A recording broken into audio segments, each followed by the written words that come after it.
Hello, everyone. Welcome to another episode of Walk the Talk with Kurt and Chelsea. Today, we have a very special guest for you, somebody that I had the pleasure of growing up with in high school, and she has been a dear friend of ours for a very long time. She is definitely somebody that walks the talk and has the education and knowledge to back it up. So, we would like to have this conversation with our friend, Michelle Tholen. Yes, we are so excited to have Michelle join us today. We love her. Michelle has been an RN for the last 10 years. She is a board certified mental health nurse. She has her BSN and is now going back to school to become a psychiatric nurse practitioner. So this girl knows her stuff and is just furthering her education to be able to help out more people. We love her passion for not only the mental health side, but she talks a lot about gut health and just overall physical health as well. So, like I said, we are so excited to have her and can't wait for you to get to know her even more. So, without waiting too much longer, let's get started. All right, hi Michelle. We are so excited to have you today and get to ask you some different questions. First off, we went through an introduction and kind of said what you do and a little bit more about you, but can you kind of dive into what does a mental health nurse do? Yeah, hey guys, I'm so excited to be chatting with you further today.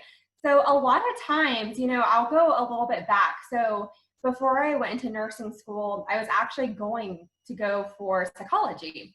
And then I kind of looked at what that looked like and I was like, I don't know if I want to go and get my doctorate. I mean, really to do anything with a psychology degree, you kind of have to go get your doctorate and then go from there. And so I knew that there wasn't a huge demand. So I kind of started diving into like registered nurses. There's a huge demand for RNs. And so I was thinking, I wonder if I could tie the two together, and have a big demand where I would know I would always have a job.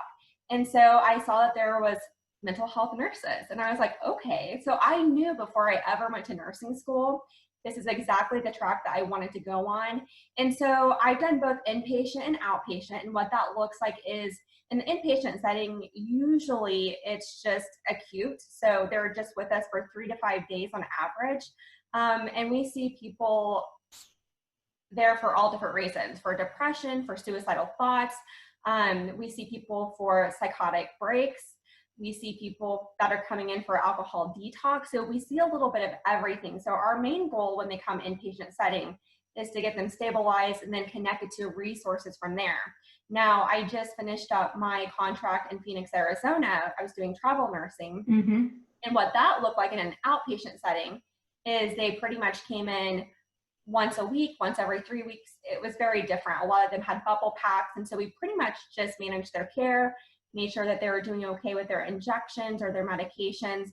And so it looks very different. So that's pretty much the areas I've worked in is inpatient, involuntary, voluntary, and then outpatient settings. So that's awesome. Cool. So you get having the inpatient, outpatient, and knowing that you're a traveling nurse, you get a wide variety of different people from different places and all different backgrounds. So yeah, absolutely. What drew you into like you said, that was something that you knew you wanted to go into? What kind of led you down that path then?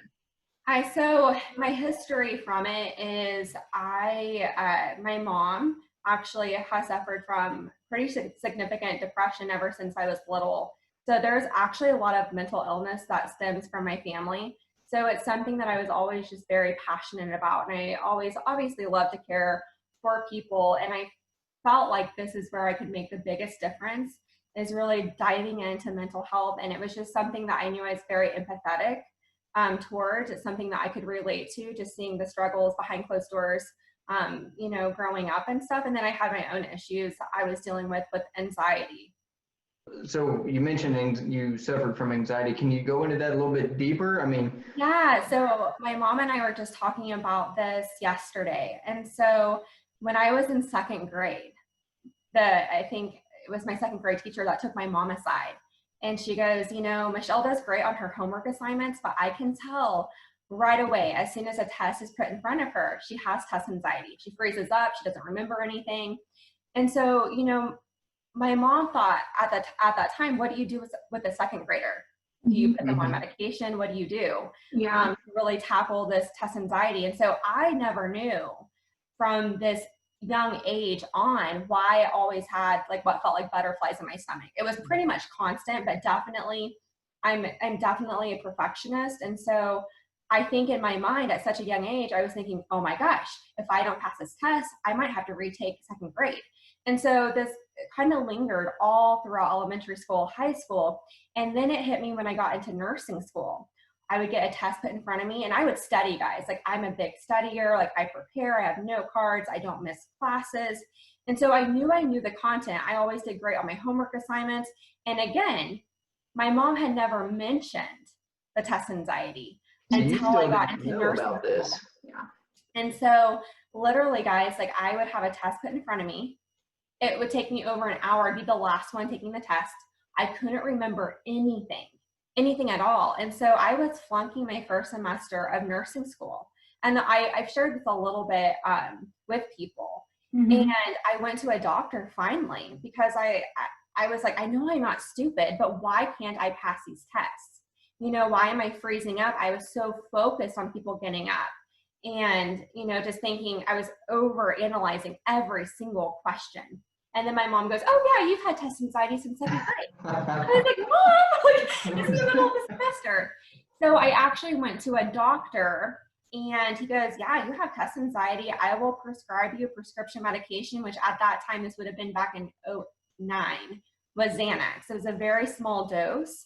And, you know, I didn't know much about benzodiazepines. And for those of you that are watching this, benzodiazepines are very habit forming. It's something you don't want to take every single day. Yeah. And I remember being lectured by other nurse practitioners and doctors that found out that that's what I was taking for my test anxiety. And they said, you should be on something else. You should be on an antidepressant, something that you can take every single day. And I was like, well, I don't really want to be on an antidepressant because in my mind, I was thinking, well, I mean, I just have test anxiety. But I will say, you know, this is before I knew really how to manage my anxiety. It worked wonders, you know, for me during that time. I took it just before my test. It was the smallest dose. It was like a 0.25. And I started passing every single test, like pretty much 100% on every single test. And I took my test in half the time, you know, but I knew, you know, at that time, this is not something that would be safe to take every single day. Mm-hmm. And so what do you do to manage that? Mm-hmm. You know, you don't want to be on a Xanax and anymore. I'll share this before we move on. Anymore, psychiatrists, that's the first thing they'll take patients off of, Xanax. Wow. They'll move to a different benzodiazepine, but there's so many bad side effects or down the line side effects. And so that's why we're really moving away from overly prescribing, you know, benzodiazepine. So not the best thing, but at the time, you know, I had no idea. And it's before I really educated myself on benzodiazepines and other alternatives that would be safer. Yeah, well, and I feel like that's the thing is we do the best we can in the time and with as much education as we have at that moment, you know, and I have a question, I guess, that stems off that is your mom, you know, had depression and anxiety and you said some mental health. You know, why do you think it took her so long just to address that with you? You know, I don't know. I don't know if it's something where she always saw me manage and just do okay in my classes. And I don't think she knew the degree of it. I don't think she knew how bad it was because a lot I just kept to myself, you know, a lot, you know, you go through elementary school, you go through high school and you don't really know why you have the butterflies. You aren't really educated on mental health, you know, illnesses when you're in school, in high school, and you don't really know coping mechanisms or, you know, signs to look out for. I had no idea. I just felt like everyone probably had these butterflies in their stomach. I mean, I had no clue until I really started digging in, even after nursing school, to figure out, because I always wanted to pinpoint why I felt the way I did. And that's interesting that you say that because, you know, so for everybody watching, I actually went to school with Michelle. She was a couple of years older than me. And it's so true that you don't even think about, you know, some of the things that you're going through because you think that everybody else, you know, is feeling the same. And so that isn't something that is taught in schools growing up. And there is still a stigma around mental health, mental illness. And they don't have to be the extreme severe cases like, you know, suicidal or anything like that. But still, it it's an issue that is growing more and more. And the more that we can educate and get out in front of others and really just open up and talk about it, because, you know, for me, dealing with that stuff whenever I was in high school after losing my brother, and that was things that nobody else knew that was going on. You were really good friends with my brother, and, you know, things were mentioned, you know, things happened or whatever, but you really just didn't know the extent of it. And just like your studying anxiety and test taking anxiety and things like that, you know, maybe your mom didn't know the extent of it. And so I think that is something that we need to get better at, is just really just opening up and talking about this stuff and realizing, you know, hey, we're not alone, or there is a bigger issue, you know, stemming from this. Whatever I'm feeling inside, you know, the butterflies and stuff, there's a reason that I'm feeling these things. And so I just wanted to let people know, like, hey, I knew Michelle growing up. I didn't know anything about this. There were people that didn't know anything about my past. Chelsea had issues in high school too with mental health and things like that. And so it's crazy to think that we feel like we can't talk about these things more. And I feel like it's kind of getting easier with social media and stuff, but I don't know. I think there is still that lingering stigma around mental health and mental illness. So, you know, what are your thoughts on it? Do you feel like that's still a big issue, or how do we start combating that maybe? So that's one of the reasons. So I'm actually currently going back through UMKC to become a mental health nurse practitioner. And I feel like I'm limited as a mental health nurse with just having a voice. But I think, you know, social media plays a large part, and we see rainbows and butterflies in so many people's lives, right? Yes. But, Yeah. you know, we're not talking about the bigger issue about, you know, a lot of people are silently suffering, and we need to talk about resources available. We need to talk about coping mechanisms. We need to talk about alternatives instead of just jumping to medications. Because I think so often people don't know that there are alternatives, you know, because medications are just a Band-Aid. Not to say anything against it, you know, but there are other things that we can absolutely do. That's like, I always say, it's like multiple puzzle pieces that have to come together. Yeah. So and we should talk about it more. Yeah, no, and when you talk about these alternative things, you know, what are you kind of talking about? What are you bringing up? I know you speak a lot about, you know, gut health. Can you talk about that more and what you mean by that, and some different ways that people might be able to practice these? Yeah, absolutely. So, you know, I'll go back to Virginia. I noticed when I approached my 20s, my anxiety was getting 100 times worse. I was running. I was eating healthy, right? These are the two things that they always say. Do these two things, you'll feel great. Mm-hmm. So I mean, it helped, but I still could not pinpoint my anxiety, why I felt the way I did. Yeah. So I finally went to a doctor, and she goes, without addressing like gut health, anything like that, asking me, you know, what I was doing daily. She just goes, okay, we're going to prescribe you an antidepressant and a benzodiazepine. Not going over risk factors or anything like that. The only thing she said, she prescribed me Zoloft. The only thing she said with that was the most common side effect is weight gain. Well, little did she know, because she only spent 5 minutes with me, I had been fixated on my weight. Yeah. All through high school, all through college. I was finally at a healthy weight that I was happy with. And here she's going to prescribe me a medication, and she tells me that's the most common side effect. Not knowing that if this weight gain happens, this is going to open a whole other door of problems in my mind. So from that point forward, you know, I was never suicidal or anything like that. So for me personally, it was safe to just not take the medications and try to figure it out from there, what I could do. And so I was introduced to supplementation probably around 5 years ago. And, you know, I didn't know anything about supplements. And I think any nurses, doctors that watch this, they'll be the first to say, we're not taught that much about supplements, if anything. Gut health, I think we're starting to learn more about it now. There's study after study after study that's been done to really connect, you know, the importance of like gut health and how that's our second brain and everything. But this was never taught to us. Yeah. You know, we were simply taught as nurses. We ask patients their symptoms. We report it back to the doctor. The doctor prescribes the medication, but is that really getting to the root cause of the issue?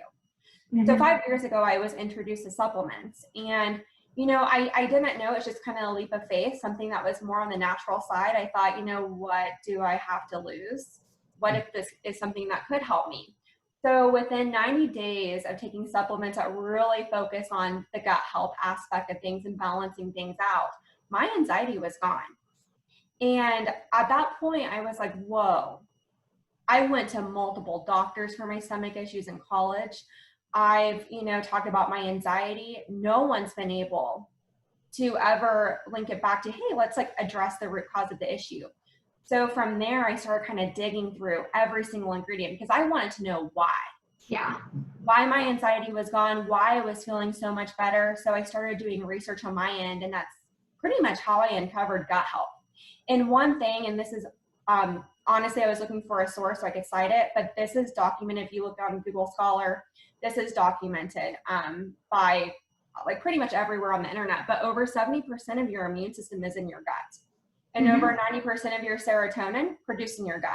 So you have to think there's so many things working against us, like the air we breathe, stress, over-the-counter medications, processed foods. Pretty much anything and everything is feeding this bad bacteria.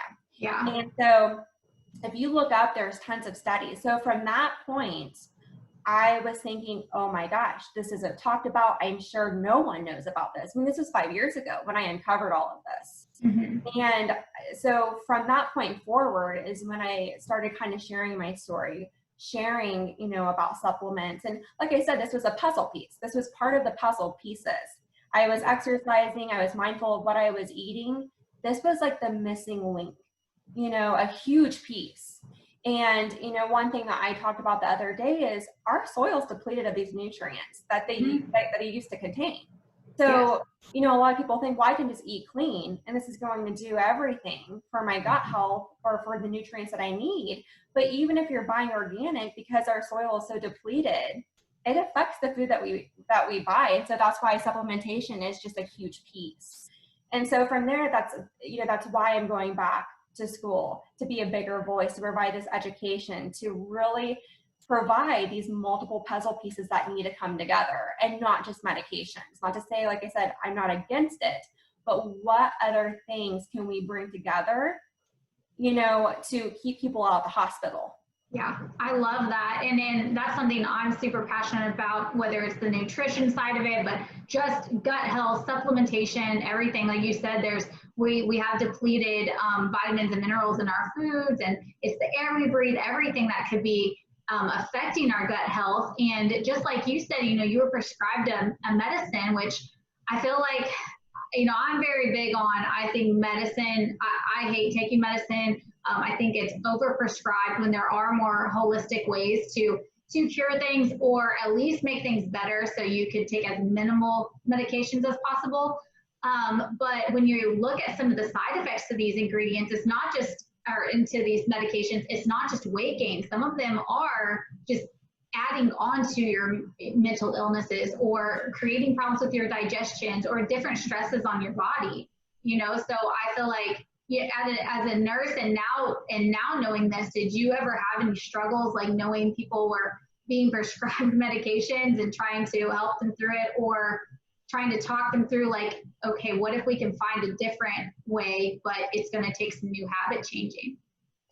I think, so in the hospital setting, I'm very limited. I provide the education, absolutely.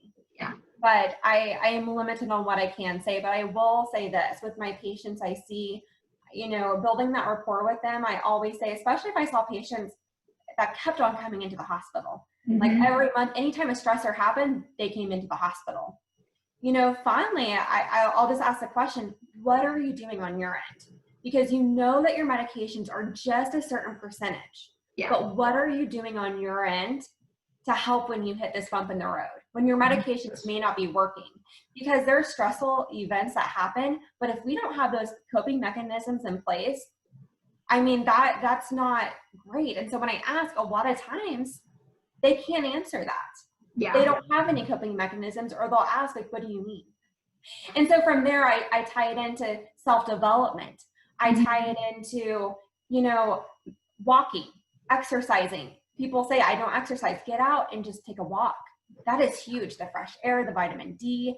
I think all of that, being mindful of what we're eating. But, what I found with that as well is that's not discussed. People have no idea what's considered healthy. They think if it's low fat, that's considered healthy, and it's not. And so it's like, what can we do on our end to provide that education with the medications? Yeah. If we're going to prescribe it, we need to be really educating about these other huge factors. Yeah, no, that's true. I love that you mentioned that and you're cognizant of that when you're dealing with patients, because I literally just had a conversation with a couple people the other day where they're like, well, we just got prescribed this medicine and said, hey, well, go work out and you need to eat healthier. And they're like, but we don't know what healthy means. And there's so many different things out there and different diets and things that you can follow. And it's very confusing and overwhelming. And one diet, this is really bad for you, but another one, you can't have this. And so it's definitely very confusing, I believe, too. Yeah. And that's, another thing that I see in the hospital setting. And this is honestly, I never intended on going back for my nurse practitioner degree, but there is a need. There is that education aspect that is completely missing. And that's truly what needs to change. One thing that I noticed, and I noticed it in Kansas, I noticed it in Virginia, and I noticed it in Arizona. So it's all over. This problem is all over. If someone, as an example, is diabetic, they come in, it's uncontrolled. They're thinking that their psych meds aren't working, when in reality, they have uncontrolled blood sugar levels. They're on medication for it. But when I ask them, what are you eating? Has anyone ever provided that education on diabetic friendly meals? Yeah. They'll say, what are you talking about? And so from there, it's me trying to provide them the resources and the education that I can. But, this is never discussed. A lot of times they say, okay, well, your hemoglobin A1C, which tracks like what your blood sugars are running the last 3 months, is usually what it tracks. They'll look at that, and if it's borderline, a lot of times they'll stop the medication. Or this is what I've seen on my end, without providing or giving them the option of just trying diet and exercise first. Yeah. Obviously, if it's running very, very high and their hemoglobin A1C is really high, like anything these days, they say anything over 6 is considered high. When I was in nursing school, it was anything like over 7. So 7 and higher is considered high, but a lot of times we're just swapping the medications, and there's not that piece of education about just getting out and walking or what these meals look like. Do you think there's a reason why that isn't sat down and talked about all the time? My grandmother suffered from diabetes, and we talked about the same thing, that no one really walked her through that. Do you think that there's a reason? Is it time? Is it not knowing if that patient's going to be committed or not? Do you have any insight on that? Well, I'm not sure. I will say the hospital in Kansas City, we do connect them to, if they're newly diabetic, we connect them to a diabetic educator. We try to connect them to a nutritionist. Yeah. But at the same time, I think, again, it goes back to nursing school. We have just like one little class that's nutrition, and same with doctors. They'll tell you the same thing. Is that's not really taught on, and it really needs to be discussed so they can kind of include that when they're prescribing a medication. Well, and I think there's a misconception, when people, like my dad was a severe diabetic and he ended up passing from that, it caused, issues. But his idea was, sugar-free. If anything was sugar-free, it was healthy, or it was okay to eat. And if he did have a night out drinking or really ate something unhealthy, his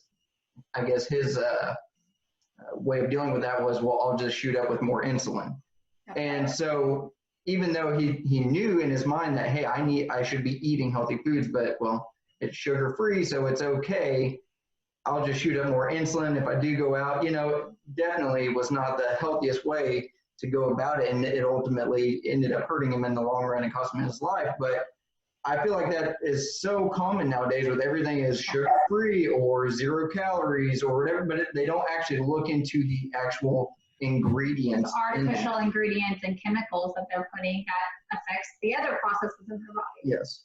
Yeah, and that's where the education really needs to come in, and that's where we're missing. And I've done a few rounds of Whole30 and really knowing how to read ingredients and what's considered bad, because I used to be a huge soda drinker. not knowing that, artificial sweeteners wreck our gut health. And so this was a huge piece. And so I think that education, I hope I can make a change by going back to school and really digging in on providing, all these missing links and providing that education that's not there. Yeah, and we just talked the other day, we were watching TV and a commercial came on, and it was 4 or 5 commercials in the row was nothing but sugar food ads. It was whether it was pop, whether it was candy, M&Ms, or whatever the case may be. If there was 4 or 5 commercial ads, sugar, sugar, sugar, sugar, or it's fast food, and that's all people are shown nowadays. And so, man, it's a really constant struggle trying to get that healthy information out there like you're talking, when there's just so much junk being pushed down people's throats all the time, whether it's on social media. Yeah, absolutely. I agree. So, I'm so glad that you guys are kind of shedding light on this topic as well, because I always say this is something that needs to be talked about more, and it's not. There's been such a long chain of fads that it's kind of unbelievable that this might be something that really could help and fix things, or at least that's my, trying to get someone in the new habit of trying out a cleaner diet and seeing how it makes them feel, instead of that quick fix that they want to try to find or that want to go to. And it's just because I think we're kind of trained that way. That's what we saw our parents go through. They tried, my mom would try fad diet after fad diet, or some workout thing, a band around her belly, whatever it was. And it wasn't actually building healthy habits. They were just kind of this quick fixes. And so I think trying to get that mindset out of people, that really focusing on a different way of living could affect you in so many different ways, not just the way you look and, maybe your health, but also your mental health as well. Yeah. And I always go back to, speaking of diet, I always go back to, yes, you can lose that weight. Absolutely. But at the same time, when I met those goal weights that I was aiming for, I was still dealing with my anxiety. I was still dealing with my sugar cravings. I was still dealing with my stomach issues. So that stuff was still going on. Yeah. And, and so that's why I think just being more cognizant, right, with reading the labels and knowing what's considered healthy, what's considered not. There's a lot of hidden sugars in a lot of our foods. Yeah. And that right there feeds that bad bacteria, and that plays such a huge part of just how we feel overall in our mental health. No, I love that. So you've talked a little bit about your mental health and a little bit about gut health. Now, can you kind of run us through your daily routine? What are some things that you practice in order to maintain your health overall? So I'm a big, big, big believer of self-development. It is something that, again, we're not taught growing up, but I talk to my sister-in-law about this all the time, and she's actually working with her 2 little girls with self-development, and they're 4 and 7, I think are the ages, but they're young. And so she's really working with them about positive self-talk. And so I uncovered around this time where I really got my life back with my anxiety being under control and stuff like that. I started diving into self-development, and it changed everything for me. It changed my mindset. It just made me feel like I could achieve any goal I set for myself. And I will say the book that I absolutely love is Miracle Morning by Hal Elrod. I hope I'm pronouncing that right, but it's the book that changed everything for me. And really what I do every morning is I started getting up probably 5 years ago, an hour before my alarm clock. I would get up, and they talk about, they pretty much interviewed all these high achievers, and they wanted to know, what do you do with your morning routine? And all of it was pretty much like clockwork. All of them got up pretty much an hour before, they needed to. And, for me, I get up and I have my little routine. I wash my face, I brush my teeth, take my supplements. They say to move your body at least 10 minutes, something small if you don't have a lot of time to work out, which, when I was working 12-hour shifts at the hospital, I would just squeeze in an ab workout or something to get my body moving. And then from there, I'd read 10 minutes from a self-development book, positive affirmations, and I'd pretty much plan my day, either the night before or the morning of, what do I need to get done? What does my day look like? So I followed this to a T. I listen to my affirmations at bedtime. I have the Think Up app. I really encourage people to download that app. I listen to it. So it's you can record your voice. And what was that app again? Think Up. Think Up. Cool. And it has like music playing in the background. And so I just play it at bedtime when I sleep, but it's just pretty much putting just positive thoughts out into the universe. And so from there, I just noticed my mood improving. I noticed just goals that I was going for, like achieving my goals. And it just changed everything. And so I follow this every single day, setting your phone away from your bed. So when your phone goes off, you don't hit the snooze, because that's pretty much, and there are studies that show that just sets your day up for a complete disaster. That's what Kurt does. Yeah. We're moving it away. Because as I'm listening to you talk, I'm like, oh my gosh, this sounds just like us. But I swear by it. I mean, this is what I do. Miracle Morning is absolutely incredible. For those watching that may deal with a mental illness, another book that I absolutely loved is Mel Robbins' The 5-Second Rule. And, you know, for those of us that struggle with getting out of bed, so if you feel like I need to hit that snooze, so she says by counting backwards, like 5, 4, 3, 2, because she suffered from a lot of depression, and she talks about this in the book, is right, when we deal with depression, we don't want to get out of bed. We have that heavy weight that is pretty much like weighing us down where we don't want to get up. So this was happening to her. And so really when her alarm go off, she'd go 5, 4, 3, 2, and just launch herself out of bed. And so I kind of factored that in with my Miracle Morning on days when I was getting up at 4:30, when I was like, oh my gosh, this is brutal, I'd count backwards.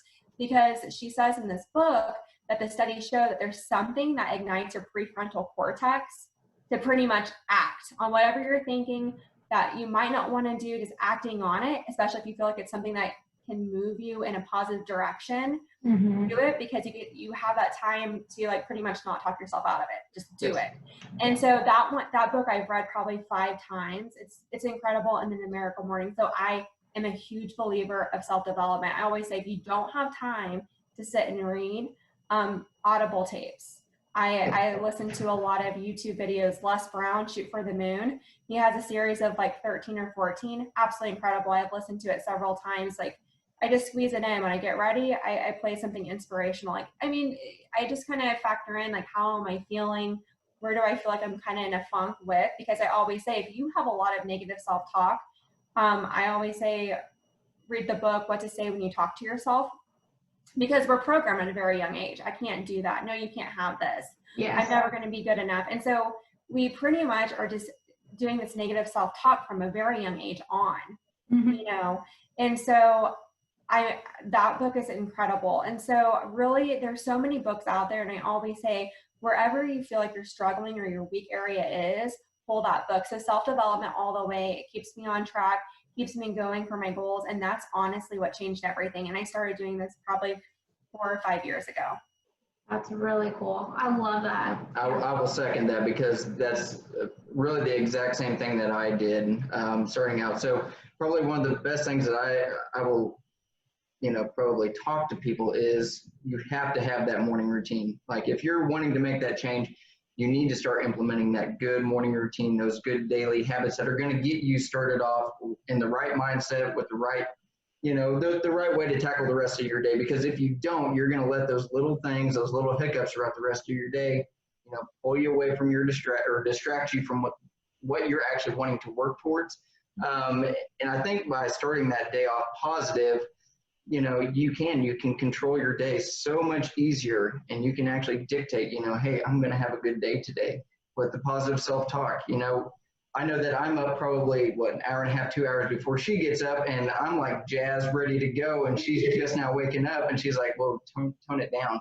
But before, I was the same way. I would really just struggle with hitting that snooze button, probably 5 times. And it was a struggle. She used to get up work out early in the mornings. I'm like, I could never do that. You're crazy. Why are you getting up at like 5 o'clock?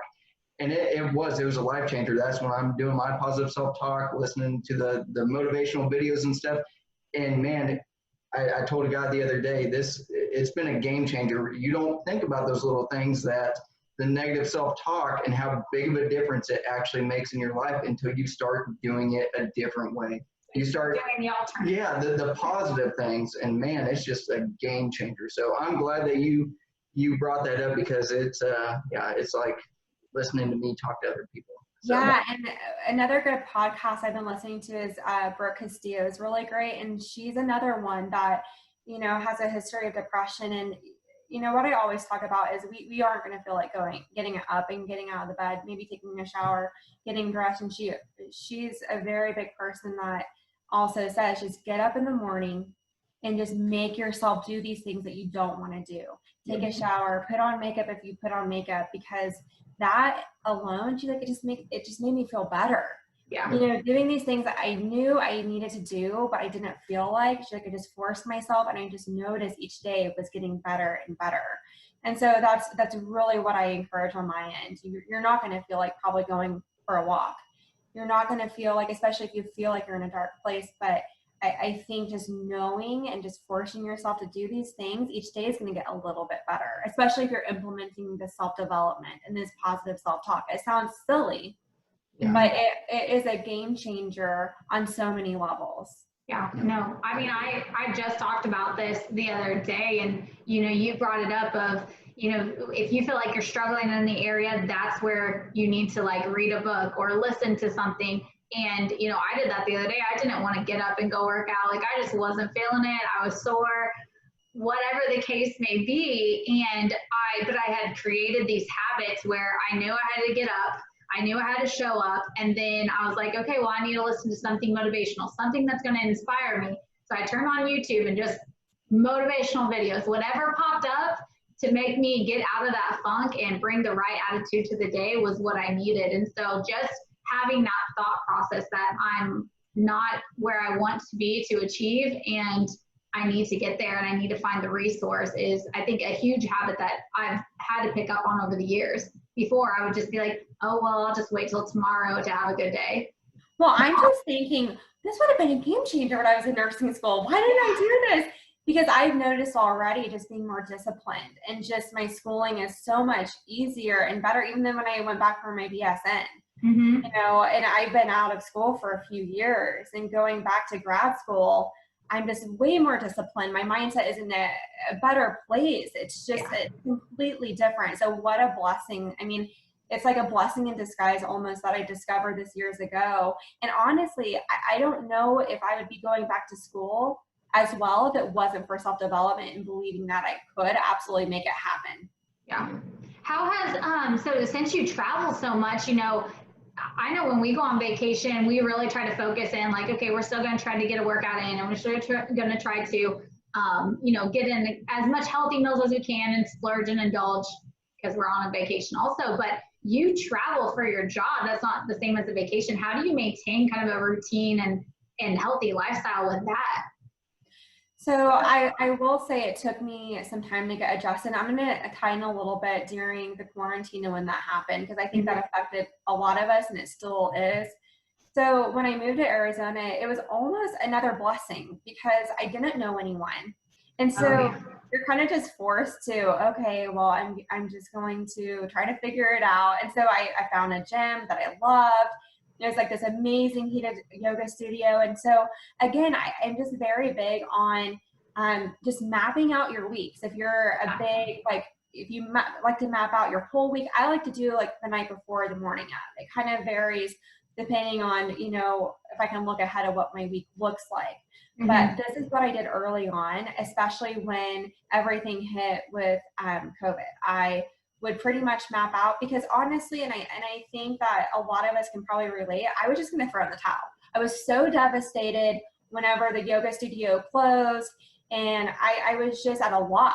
I was like, I'm just going to let myself go during this time. I'm not going to do any self-development. I mean, it was just like, I was going to have a pity party for myself, and I did for a split second, and then I snapped myself out of it. And so really what I did, and I had a good routine. I've always been pretty disciplined in finding that routine, because just working on alone is like my therapy. It's like my time by myself, my time to think. And so I've always been very disciplined in that aspect, but I think just really mapping out what your days look like and finding that routine, getting familiar with, if studios are your thing, that was the first thing I did, was find a great yoga studio to get connected. But when everything hit where we had to pretty much stay at home during that time, I was like, I don't know what to do with my days when I'm off. Like, I can't go anywhere. So at that point forward, I pretty much treated my days off just as I did whenever I was working before everything happened. and I'd get up at 7 o'clock in the morning or before. I would go through and I'd read, and I would just dig into self-development. I knew that I'd work out around this time. And so I really followed that same routine, and it was a game changer for me. I'm probably in better shape now than I was when I was working out at that studio. Yeah. Because I had to get creative. And I think during times like this, we have to get creative, you know? And so I knew, I was like, I guess I'm going to try a home workout. So I downloaded the Peloton app and I fell in love with that. Now I want a bike. I don't have the bike, but the Peloton app was absolutely wonderful. And so I got creative and I just really dove in, because I was like, I have all this time now that I didn't have before, you know? And so I just dove into all of that. And with eating, you know, I've always been pretty mindful, and on the road with travel nursing, I mean, because we're usually at places 13 weeks at a time, sometimes longer. I was in Arizona from November to May. Yeah. That was a long period of time. I had time to kind of get adjusted, but I always say, try to keep in that routine, because I know for me, and you guys probably agree or may agree, when you travel and you don't work out, you kind of feel in a funk. Like I try, even though I'm on vacation, I try to not take that time off, because for me, I know it's what my mental health needs. Yeah. It keeps you balanced. I feel like it just keeps you balanced on it. Yeah. And it's somewhat of that routine that you're following when you're at home. So I always encourage, whatever routine that you typically follow, try to follow that to some extent. You know, maybe not 100%, especially if you are going on like vacations and stuff. But if you're traveling for work, definitely find a routine that works for you. I was limiting myself on, you know, eating out when the restaurants were still open during that time. I, you know, was definitely limiting myself on that, and just, I don't know, just, I don't really follow a diet. I'm just very big on reading ingredients and stuff like that. So I always say, you know, just follow whatever routine that you typically follow. Yeah. If you feel like it's a good one, try not to go too much off the beaten path with that. And so that's what really changed everything. And then, you know, I just made the trip back to Kansas. So again, it's finding a new routine. Now I'm a college student again. I'm working in Kansas City here and there. And so it's like, how do you balance all of that? And so again, I have my set time. I get up at, you know, this time, I do my self-development. I, you know, take my supplements, do my exercise. I know from this time, you know, I work on my side business. And then in the afternoon, I set this time aside for my schoolwork. And so I think just following that routine helps you stay on course for whatever goals you're aiming towards. Yeah. I just had a question about that this morning from somebody else. And, you know, I feel like you're mentioning blocking out kind of time when you're going to do this stuff, having that routine. People like, you know, they hear the word discipline or, you know, the routine, and they're like, oh, that's boring. But actually, it's not. That's actually giving you the freedom to, you know, take control of your life. Especially if you're somebody that has a family or is, you know, busy at work. I mean, that just the continuous struggle with that day after day after day. You know, am I spending enough time with my kids? Should I be coaching their sport or baseball or whatever? You know, it can be overwhelming, and they just shut down. They feel like I'm not getting anything done. I'm pulled 10,000 different directions, but not making any progress. And I actually told him, you need to start blocking out time. You have to block out time. Like, I'm spending time with my family. I'm taking care of my health. I'm taking care of, you know, this is when I go to work. And people hear that and they're like mind blown initially when they hear that, but actually that gives you more balance, because you're planning out, these are the things that are important in my life. These are the things that I need to continuously improve every day on. And when you sit back and think about it, you know, 6 months later, you're like, man, that made a huge difference. I'm this much farther in these areas, instead of just leaving it to free for all, you know, every day. And that's something that was discussed at UMKC from our professors. They showed different schedules of different students that were going back for their PhD. And what it looked like, they were very big on time blocking for this very reason, because they knew that they were going to have to put in around 30 hours, if not more, on these classes. But how did they spend time with their family? You know, so you have to do the time blocking, because what you find so often, and what I know you guys will probably agree with this one as well, is when you don't time block, or you don't really know which way you're going to go or what you have to do, you find yourself, if you're on social media, scrolling, or on TikTok or whatever it may be, you find yourself and taking up all this time. Mm-hmm. And then it's like, you could have been knocking out the stuff on your list. And I always say, when you time block, once you get done with it, you're done with it for the day. That frees up more time if you get stuff knocked off your list of what you have to do. That frees up time that you can spend with your family or doing things that you want to do, you know, because you know you got the work done. Whatever was on that to-do list from your time block, you know, so I do encourage it. It's, you know, I think it just helps you stay on track with whatever you need to get done. And then that gets you one step closer again to your goals. Well, it's a morale booster too. I know when I've gotten these things checked off my list and I can like mentally say, okay, I got that done, I got that done, I got that done, I feel more accomplished for the day. So then if I do want to sit down and scroll through or play or, you know, make a TikTok or play doing whatever, I don't feel that guilt sometimes. Like I don't want to ever do something that's going to build any of my anxiety or any of my insecurities. So if I know I got those things done, I mentally know like, okay, now I can have a free-for-all moment. Yeah. You know? Absolutely, yes. It's easy for people to think, 15 minutes scrolling through their phone real quick, but you do that 5-6 times throughout the day, and there goes an hour or 2 hours, just scrolling through your phone. So just trying to cut down on those time wasters as much as possible. I think we're all guilty to some extent, but I know it's like, okay, I can give myself 10 minutes on TikTok. I had to limit myself. I was like 10 minutes on TikTok and then you're done. You're cut off for the day. Yeah. So sometimes just keeping yourself on track with little things like that, that's what helps me. Definitely.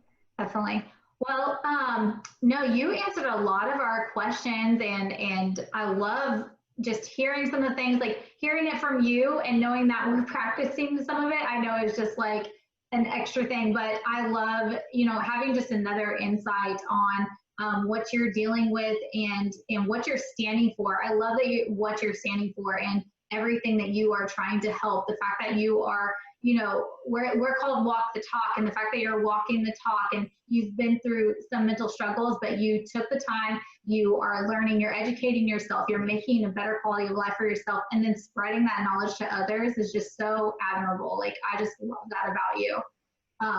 So we have one last final question that we'd like to ask everybody. So what is your one go-to cheat meal?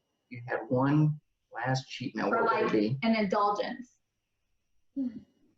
Look at her. I would say I love pizza. Like, pizza's usually my go-to. Yeah. Pizza or Mexican, but probably pizza. I always lean, if I am going to be real bad, I'm like, ooh, let's get some pizza. So I say pizza. I mean, simple. Or... Yeah. Any certain place or anything? No. I mean, just pizza. The Supreme's my jam. I love Supreme. Yeah. Not really. I mean, pizza's pizza. I do like Casey's pizza, but I'm not really picky. Yeah. There was a great one in Arizona, but I don't remember the name. There's a wonderful pizza place. Yeah. But yeah, pizza. What's your guys's? What would you choose? Oh gosh, asking it back to us. Now I'm gonna turn it back on you guys. I'm a cookie person for sure, but like I'm like a cookie monster. Like any cookie I'm happy with, but on pizza, I definitely love brick oven pizzas. Like, they're my favorite. Something about the crust, that's what I like. I would definitely be ice cream. Like, I could eat a gallon of ice cream, no problem. I just kind of, any kind? It's just a protein shake or something, but eat a gallon of ice cream. Yeah. I know. I had to ask. I'm curious too. Yeah. Absolutely. No. Now, so we appreciate you taking the allotted time. We've been on here for a while, but where can people find you if they want to learn more information, want to follow you, hear more about your story? Yeah, so my IG handle, my roommate in Phoenix named me. She gave my IG handle Outa Michelle. Okay. Yeah. Which is OUTTA Michelle, and then Michelle Tholen on Facebook. So those are my two places where I'm kind of at, and I try to provide more education probably on Facebook. I've been doing just more lives about this gut health and all this research I've been doing for grad school and stuff. I'm uncovering so much. I'm like, oh my gosh, I'm gonna learn so much along the way. Yes. No, if you're watching this, you have got to go follow her on Facebook because I watch her videos all the time and I'm always like commenting because she just does a great job of not only articulating and giving you different ideas, but Michelle does so much research and education. If she's saying it, it's because she's really put her heart and soul into knowing as much as she can. So go follow her and make sure that you really listen in on those videos because she can give you so many good insights and tips and tricks to make you just live a better life or at least more mindful. More mindful, yeah. Yeah, and hopefully, I mean, with that, being more mindful is going to open those doors to live just your best life. Yeah, awesome. Well, thank you again, Michelle. Yeah, thanks, guys. Bye. Thank you. Bye. Bye.